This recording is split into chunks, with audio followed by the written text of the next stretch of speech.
नमस्कार दर्शकों, मैं रोहित जैन और आप देख रहे हैं पलवल की एक्सप्रेस।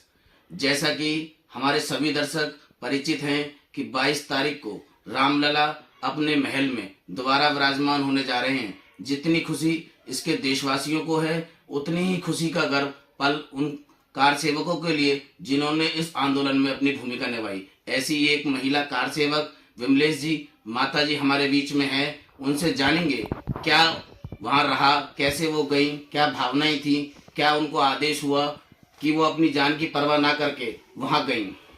नमस्ते माता जी। नमस्ते।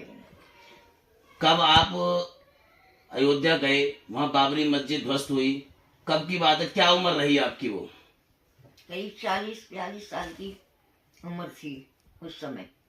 और हम गए अयोध्या बेसमा से गए। इतने पे गए, आमे या नाम है लौट के मरे जी में, पर मस्जिद तोड़नी है, रामलला का मंदिर बनाना है। हमको राम मंदिर की बहुत ज्यादा आशा थी। कितने लोग आप लगभग वहां से गए थे? वैसे बता नहीं सकती हूँ, पर लेडीज भी थी, थोड़ी लड़की थी।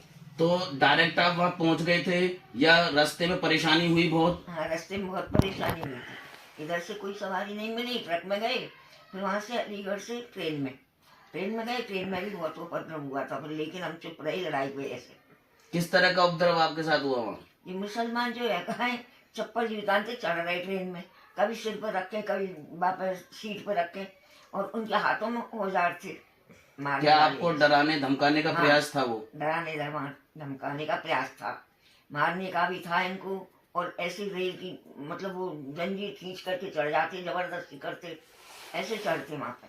फिर भी हम चलते चले गए, चाहे मारो पीटो, मरेंगे जिंगे कैसे भी, हम चलते चले गए। वहां पे पहुंच गए, जैसे भी रामलला के मंदिर तक पहुंचे तो वहां पे एकाएक मस्जिद तोड़नी, रामलला का मंदिर बनाना है, हमें ये मतलब जुनून था। अंदर से भाव यही थे कि ऐसे भी रामलला का मंदिर बने।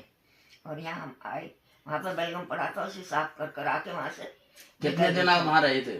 6-7 दिन रहे। जब ये बाबरी मस्जिद ध्वस्त हुई तो उस समय आप वहां पर थी? थी। क्या मंजर था वहाँ? पुलिस के द्वारा सुनने में आया था गोलियां चली, लाठीचार्ज हुआ, क्या आपने ये सब देखा वहां पर? हाँ, सब देखा, लाठीचार्ज भी हुई, गोली भी चली, और खूब लड़ाई हुई मतलब। और हमें भी अपनी जो नहीं, लाठी खाते रहे, चलते रहे। क्या आपको भी लाठियां लगी? हाँ, एक आध पीछे से लग गई। फिर एकाएक चलते रहे, फिर भी हमें कोई परवाह नहीं कि हमें लगी है या ना लगी। और एक हम चलते रहे।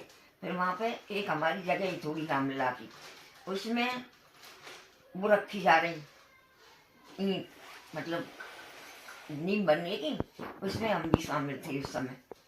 एक ईंट रखी, उसमें पूजन भी हुआ, उस पर शिला ढक दिए, इसी वजह से कि कोई मतलब वो ना करे। और वैसे ईंट ऊपर से बलगम गिर रहे हो, हमारे ऊपर भी आ रहे हो और उनके ऊपर आ रहे हो, पुलिस वाले भी खड़े बहुत, और खूब लड़ाई हो रही उस समय। आप अपना बच्चों को छोड़कर वहां गई, यातनाएं सही, क्या इतना जुनून था कि बच्चों को छोड़कर और आप अयोध्या उस आंदोलन में शामिल होने गई? हमें रामलला से बहुत प्रेम था, बहुत ज्यादा आवाज। तो यही कि हम कैसे भी वहाँ जाएं, रामलला के दर्शन पावे, हम कैसे भी मंदिर बने, तो हम इसी वजह से सब कुछ छोड़कर वहाँ चले गए। कितना सौभाग्य आपको अपना मानती हो कि एक ईंट वहां, जो 5 ईंट रखनी और उसमें से एक ईंट आपको रखने का सौभाग्य प्राप्त हुआ। आज उस बात पर जब वहां रामलला दोबारा विराजमान होने जा रहे हैं तो एक ईंट आपके द्वारा रखी गई, कितने सौभाग्य की बात आपके लिए। बहुत सौभाग्य की बात है, और बहुत खुशी हुई हमें, और बहुत सौभाग्य की बात है कि हम रामलला के उसमें शामिल हुए थोड़े। और एक ईंट रखी, पूजन भी हुआ उसका, सब कुछ। तो आप वहां से सकुशल लौटी, सीधा वापस आई या आने में भी कोई आपको वहां से परेशानियां हुई? आने की परेशानी तो हुई, पर फिर भी हमें आनो जैसे उल्टी सीधी रास्ता से आ गए। पैदल चलना पड़ा आपको काफी? पैदल काफी चलना पड़ा, और अयोध्या में भी काफी चलना पड़ा पैदल। आज जब इतने सालों के बाद वो आज यातनाएं आपने सही, वहां हमारे कुछ लोगों की जानें भी गई, काफी आंदोलनकारी, लगभग वहां 50 आंदोलनकारियों को सुनने में आया, सरकार द्वारा गोली चलवाई गई, वो मारे गए। आज जब वहां रामलला दोबारा विराजित होने जा रहे हैं, इस बात की कितनी खुशी आपको है? इस बात की बहुत खुशी है, अपार खुशी है। और जो गोली लगी थी उसको, उसकी जान भी चली गई। जो अशोक सिंघल बता रहे हैं उसकी जान चली गई, तो इसको भारत सरकार को उसको भारत रत्न देना चाहिए था। इसकी भी हमको वो बहुत बुराई और एक हमको भी रामलला के मंदिर बनवाने के लिए बहुत मतलब आभारी है, बहुत खुशी है। अब रामलला जब दोबारा 22 तारीख को विराजित हो जाएंगे, प्राण प्रतिष्ठा हो जाएगी, उसके बाद क्या आपका मन है रामलला के दर्शन करने जाने का? हाँ, बहुत जरूर, बहुत मन है, बहुत मन है। कैसे भी रामलला के दर्शन हो हमें बहुत जल्द। बहुत जल्द। हम तो रात दिन यही बात कह रहे हैं, भगवान राम जी हमें गोदी में बिठा ले और गोदी में बिठा ले, बस मुझे चाहिए, हमें और कुछ ना चाहिए। आप इसके साक्षात्कार हैं। हमारी आयु तो हमारा जन्म भी नहीं हुआ और आप इस बात के साक्षात्कार हैं। आपको मौका मिला आंदोलन में जाने का, जिसकी खुशी आज आपको महसूस हो रही है। आपके द्वारा दर्शकों को बहुत खुशी कि आप जैसे महिला और वहाँ कार सेवा के रूप में हुई गई और सकुशल लौटी, वो हादसा आपने देखा। क्या जुनून था सर पे? बस यही जुनून था कि रामलला का मंदिर बने और हम जाएं, चाहे मरे या जीवे, आमे या ना में लौट के, लेकिन हमें रामलला को मंदिर चाहिए बनना। और उसमें मतलब पढ़ रहे रामलला आए, विराजमान, तो हम दर्शन करें उनके कैसे भी दोबारा।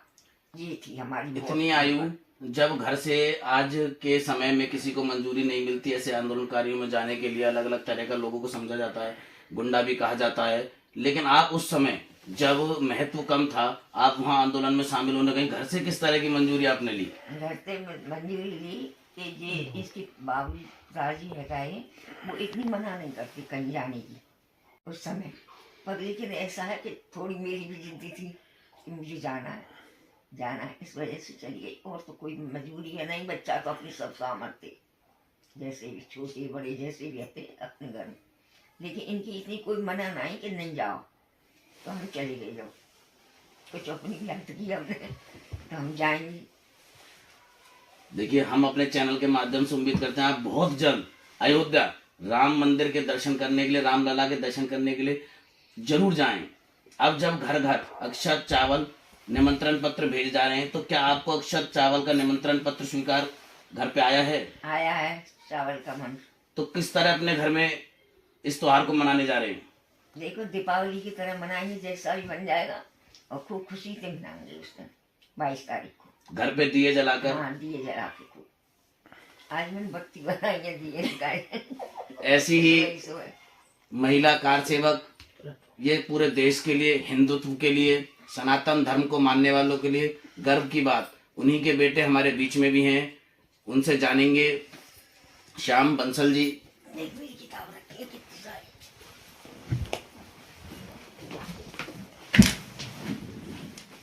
नमस्कार सर। नमस्कार जी। आपकी माता जी 40 वर्ष की आयु उनकी रही, जब वो कार सेवा में शामिल होने के लिए गईं, आपके मन में क्या चल रहा था कि मेरी माता जी गई हैं, लौटे ना लौटे? बहुत समस्याओं का सामना हुआ था, सरकार द्वारा आदेश भी थे, जय श्री राम का नारा लगाने पे भी पाबंदी थी, तो क्या मन में चला उस समय? जय श्री राम ये तो हमको पता था कि जय श्री राम के नारे लगाने पर भी पाबंदी थी सरकार की तरफ से, लेकिन माँ के सिर पर इतना रामलला का जुनून था कि इसको भी हम दरकिनार नहीं कर सके। तो इसलिए माता जी का प्रण यही था कि हम वहाँ जाएं और मस्जिद को ध्वस्त करें, और मस्जिद ध्वस्त करने के बाद रामलला मंदिर की नींव रखी जाए। तो उसमें माँ हमारी जो है रही भी थी कि 5 ईंट जिस टाइम रखी गई थी, तो 1 ईंट जो है हमारी मम्मी के हाथ से भी रखी गई थी उधर, उसका पूजन भी हुआ था। लेकिन मम्मी ने कोई अपनी जान की परवाह ना करते हुए भी और सीधे जो अयोध्या पहुंच गई थी। कितने दिन लगभग वो वहां रही, कितने दिनों बाद लौटी, और इतने दिनों उनकी जानकारी आपको किस तरह प्राप्त हुई? जानकारी तो उस टाइम कोई फोन की व्यवस्था थी नहीं, लेकिन लगभग वो 8 दिन वहाँ रही थी। और 8 दिन रहने के बाद उन्होंने ना कोई खाना पीना खाया 2-3 दिन, तो क्योंकि वहाँ कोई व्यवस्था ही नहीं थी, लेकिन उल्टे सीधे रास्तों से चलती रही।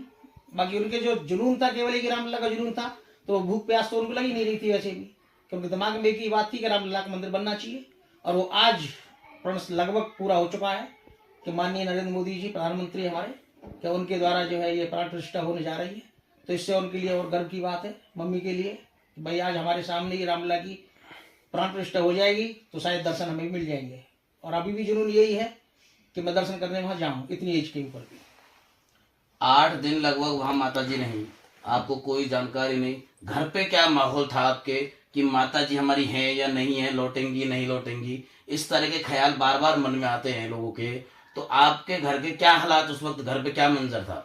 हालात तो यही थे कि उधर से तो कोई खबर थी नहीं, घर पर तो यही रामायण का पाठ ऐसे करते थे जैसे हनुमान चालीसा वगैरह, भाई माँ सकुशल वापिस आए और राम मंदिर भी बने, दोनों ही काम हुए।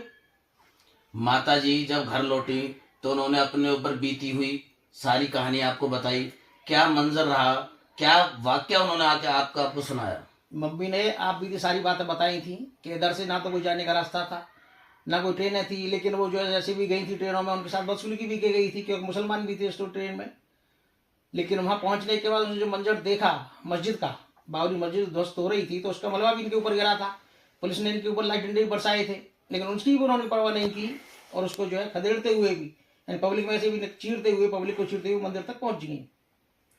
अशोक सिंघल जी जो इस पूरे आंदोलन का नेतृत्व कर रहे थे, उनकी जान चली गई। कोठारी बंधु दोनों भाई, उनकी जान बलिदान हो गई, चले गए दोनों। भारत सरकार, उस समय की तत्कालीन सरकार, मुलायम सिंह यादव जिन्होंने राम भक्तों पर गोलियां चलवाई, उसको पद्मश्री अवार्ड दिया पिछले साल।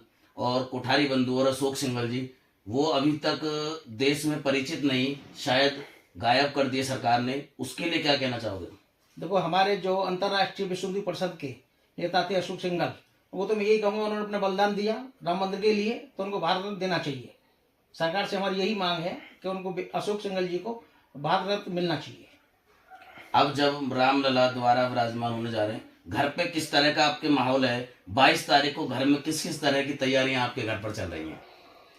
तैयारी के लिए तो ये है कि दिवाली मनाते हैं तो ये पर्व जो है दिवाली से ही बढ़ के मनाना चाहिए। मेरी तो यही इच्छा है कि ज़्यादा से ज़्यादा जो है सो सजावट करके दीपक जलाए जाए, जितने ज़्यादा से ज़्यादा जला सकते हो, और जितनी दिवाली हम मनाते हैं उससे भी कई गुना जो है इसको पर्व के रूप में मनाना चाहिए। तो आपको अक्षत, चावल और निमंत्रण प्राप्त हुआ है अभी? हाँ, अक्षत और वो सब कुछ प्राप्त हो चुका है। अब जब 22 तारीख को रामलला वहां विराजमान हो जाएंगे, उसके बाद माता जी के मन की भावनाएं कि रामलला के दर्शन करने हैं, वो दोबारा आप रामलला के दर्शन उनको कब कराने जा रहे हैं? कोशिश यही रहेगी कि जल्दी से जल्दी तो उनको दर्शन कराए जाएं अयोध्या के, क्योंकि जब हमें ये पता है कि राम मंदिर की नींव ही उन्हीं के द्वारा रखी गई है, जो एक ईंट उन्होंने रखी है अपने हाथ से, तो कोशिश ही रहेगी जितनी जल्दी जल्दी दर्शन करा सके तो जल्दी जल्दी दर्शन कराएंगे। आज मुझे माता जी के माध्यम से भी प्राप्त हुआ कि वो राम राम लिखती हैं और प्रतिदिन रामायण का पाठ करती हैं। कितने वर्ष की उम्र से वो ये करती आ रही हैं, रामायण का पाठ और राम राम लिखती आ रही हैं? राम राम जो लिखती हैं अभी भी लगभग हमारे आइडिया से तो लगभग 30 साल हो गए उनको लिखते लिखते। और रामायण का जो पाठ करती है तो शायद मेरा जन्म हुआ जब से हमने अपना होश संभाला, जब हम तो उनको रामायण पढ़ती ही देख रहे हैं। तो प्रतिदिन रामायण माता जी प्रतिदिन रामायण पढ़ती हैं, प्रतिदिन, और 1 महीने में लगभग पूर्ण कर लेती हैं रामायण को। तो जल्द से जल्द माता जी को दर्शन हो, ऐसी हम चैनल के माध्यम से भी आशा करते हैं कि जिन्होंने उस आंदोलन में अपनी भूमिका निभाई, अपने हिस्सेदारी रखी, अपनी जान की परवाह ना करते हुए एक महिला कार सेवा के रूप में हम रहीं और आज वो रामलला को दोबारा देखें, यही हम आशा करते हैं। चैनल के माध्यम से सभी युवाओं को भी, सभी देशवासियों को भी रामलला विराजित होने की बहुत बहुत शुभकामनाएं।